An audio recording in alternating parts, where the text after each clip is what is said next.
اس کائنات کا پہلا رشتہ خاوند اور بیوی ہے،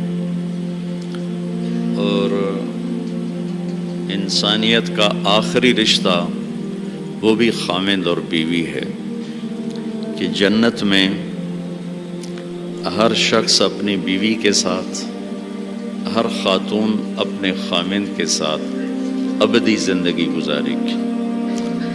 الحقنا بہم ذریتہم، ساتھ ساتھ رہیں گے اولاد رشتہ دار، لیکن ہر جوڑا اپنی جنت میں الگ۔ کسی رشتے کے لیے اتنی آیات نہیں اتاری گئیں جتنی خاوند بیوی کے لیے اتاری گئی، پوری سورت اور سینکڑوں آیات۔ ماں باپ کے لیے چند آیات ہیں، اولاد کے لیے چند آیات، رشتہ داروں کے لیے چند آیات، لیکن خاوند اور بیوی کے لیے سینکڑوں آیات۔ دو وجہ سے اس کو زیادہ پھیلایا گیا ہے، ایک اس کی اہمیت، ایک اس کی نزاکت۔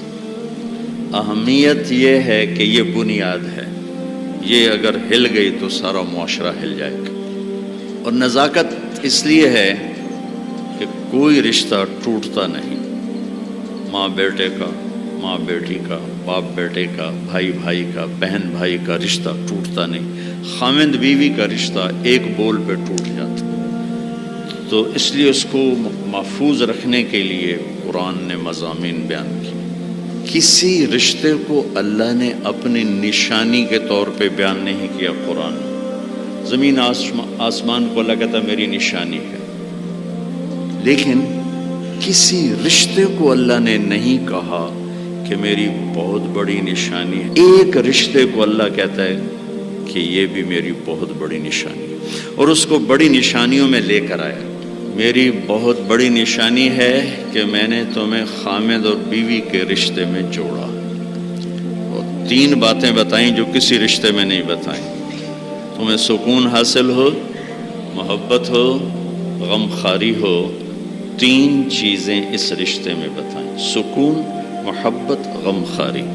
تو بھائیو میرے عزیزو، ایک تو میں یہ آپ کے سامنے لانے کی کوشش کی کہ یہ رشتہ بہت اہم ہے، سب سے بڑا رشتہ، سب سے بڑا رشتہ۔ زندگی کیسے گزارنی ہے؟ لفظ نکاح میں پیغام موجود ہے۔ لفظ نکاح عربی ایسی زبان ہے جہاں ہر لفظ جہاں لگایا گیا ہے وہاں پورا پیغام لے کر آتا ہے، پورا پیغام۔ تو میں سوچتا تھا کہ اس رشتے کے لیے لفظ نکاح کیوں ہے، تو مجھے اتنی خوبصورت مناسبت ملی۔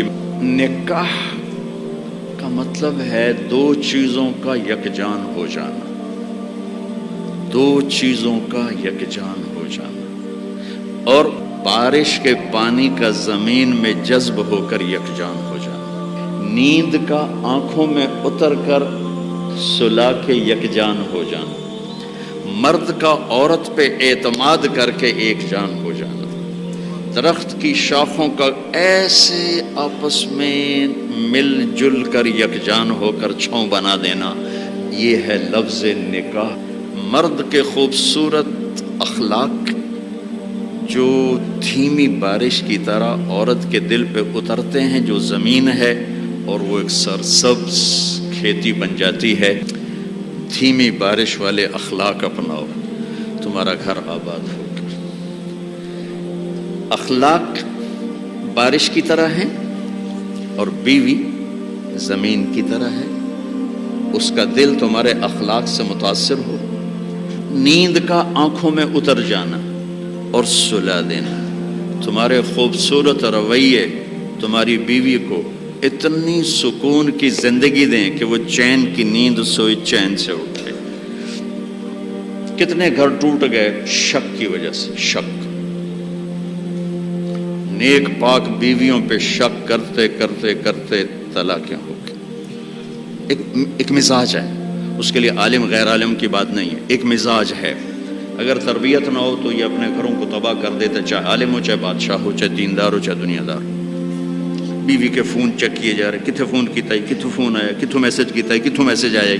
یہ ایسے الو ہیں کہ اپنا گھر تباہ کر کے بیٹھ جاتے ہیں۔ اعتماد کرنا، اعتماد دینا۔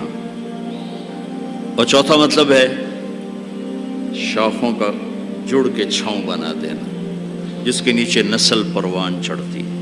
خاوند بیوی کے خوبصورت رویے اور اخلاق جو یوں مل کر ایک چھاؤں بناتے ہیں اور اس چھاؤں میں اگلی نسل پروان چڑھتی ہے۔